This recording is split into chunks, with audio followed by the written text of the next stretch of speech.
First things first, the verdict on the draw, Steve. Yeah, just exciting. Obviously going to the World Cup, seeing the draw, different format, with smaller groups. Yeah, just can't wait to get started. And like I know it's 2 years away, but the excitement builds straight away. Was there any group you wanted to avoid? I suppose with this different format, is there a group of death now? I suppose the Georgia and Italy one.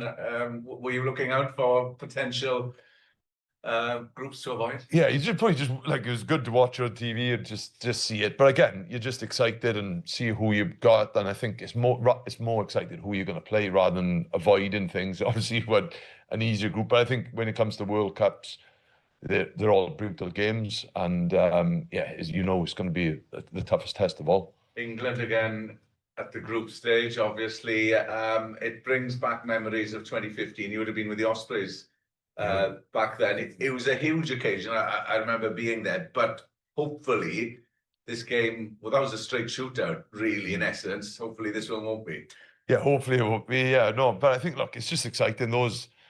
Those big games against England are always massive, and being in the World Cup is even bigger. But again, it's like Tonga and Zimbabwe pose different challenges as well. So I think overall, just unbelievably exciting, and obviously the England game most people will focus on. It's the draw sort of gives you something obviously to aim at. I mean, are you confident? You've been here short space of time that we can be in a better place come 2027? Oh, definitely, and I think that's, like I said, after every game, apart from probably the weather weekend, it's just there's always something to take from it, and that excitement. And I think the age of the group, they need to experience different things. And throughout the campaign, I do believe there's been growth. And again, it might not all be seen just on the grass and around how the boys are connecting and gaining experience through playing 3 of the top 6 teams in the world will hold us in good stead. But it's making sure we learn and adapt from that, and obviously building through different experiences. Look at the summer tour coming up, and obviously 6 nations. It's just making sure incrementally we're getting better, and then when we get to the World Cup, we're a much better team than we are now. I'm sorry, Steve. Wales have peaked traditionally when they've had time together in the past, which is what you'll have at that time.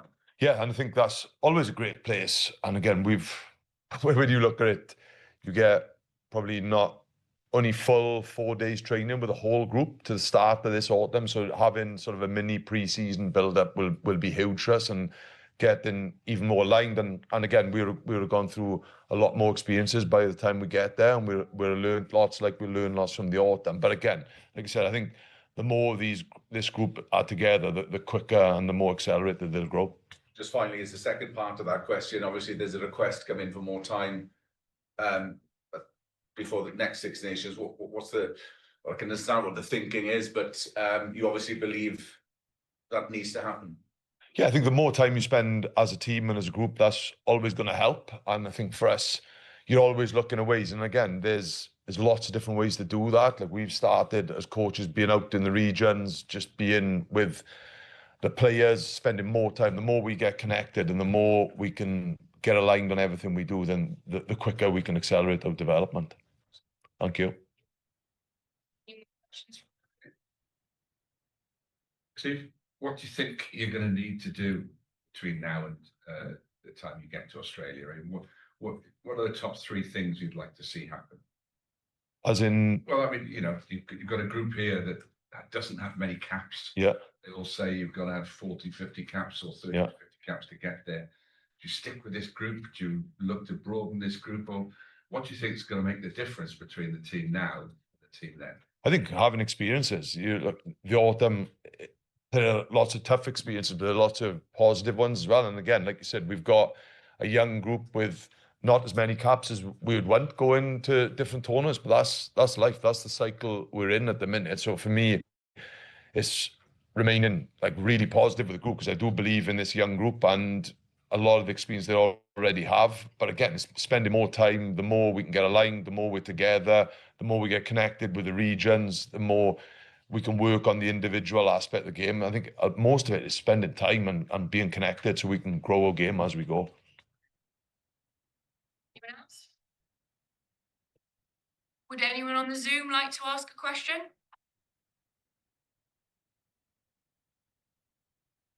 Deathly silence. If not, we will be ending the live section there. Sure, Will, Dan. Okay. I know. Oh no, sorry, we do have a question. Daniel? Hey, Steve. Can you hear me okay? Oh, warming. Oh, yeah, I can now. Aye. Yeah. Look at the screen. Can I ask, I know there's a new format, and in a way it's difficult not to qualify for the last 16 at the very least, with the best third place finishers going through. Does that mean as a coach you start looking ahead more in the draw than you would have done when it was the sort of 16 team format? I suppose it has that potential, but for us as a team, we'll be firmly on a group stage. I don't think we're at the stage where we can look probably too far ahead. We've got to go game to game. But yeah, you can see that. But I think as well, I think it does add a little bit more excitement in around sort of the last 16 stage as well, like more the knockout phase, and more people get that bit. So I think it does, for me as a coach, I just think it adds a little bit more excitement. But again, I don't think for us in particular, where we want to get to, I don't think we can take the eye off the ball and start thinking too far ahead. It's about that constant improvement and winning games. Okay, thanks, Steve. Thank you. Okay. Thank you very much, everybody.